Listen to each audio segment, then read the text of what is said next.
शक्तीपीठ महामार्ग हा रद्द झाला पाहिजे या एकमेव मागणीसाठी आम्ही आज रत्नागिरी नागपूर महामार्ग रोखून धरलेला होता।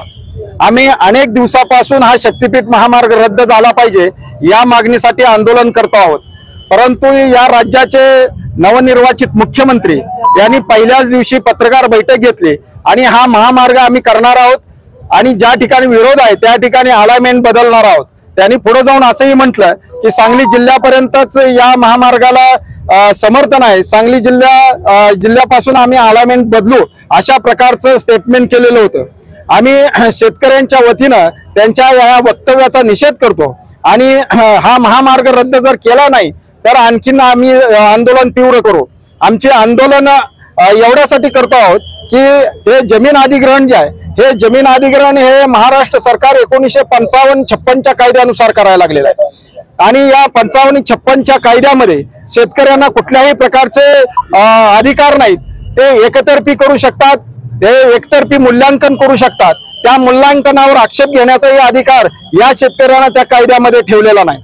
त्यामुळे 2013चा जो जमीन अधिग्रहण कायदा आहे हा 2013चा जमीन अधिग्रहण कायद्याची अंमलबजावणी या महाराष्ट्र सरकारने केली पाहिजे ही आमची मागणी आहे।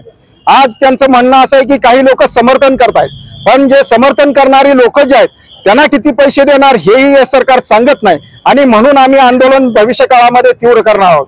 पुढची आमची जी स्टेप आंदोलनाची ती असणार आहे, या सत्ताधारी पक्षाचे जे लोकप्रतिनिधी आहेत, या जिल्ह्यामधले जे लोकप्रतिनिधी आहेत किंवा जे पालकमंत्री या जिल्ह्याचे होतील त्यांच्या दारामध्ये आम्ही आंदोलन पुढच्या काळामध्ये करणार आहोत। हा इशाराही आज आम्ही आपल्या माध्यमातून देत आहोत।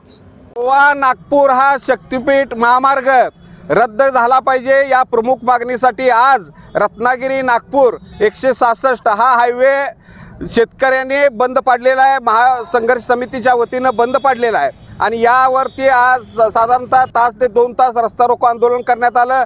दोन्ही बाजूला चारही बाजूला 4 ते 5 किलोमीटरच्या रांगा लागल्या होत्या। मात्र शेतकऱ्यांना शेतकरी संघर्ष समितीच्या नेत्यांना पोलिसांनी अटक केलेली आहे आणि या दडपशाहीचा आम्ही निषेध करतो। पोलिसांनी कितीही दडपशाही केली, कोणाला कितीही अटका केल्या तरी हा संघर्ष थांबणार नाही।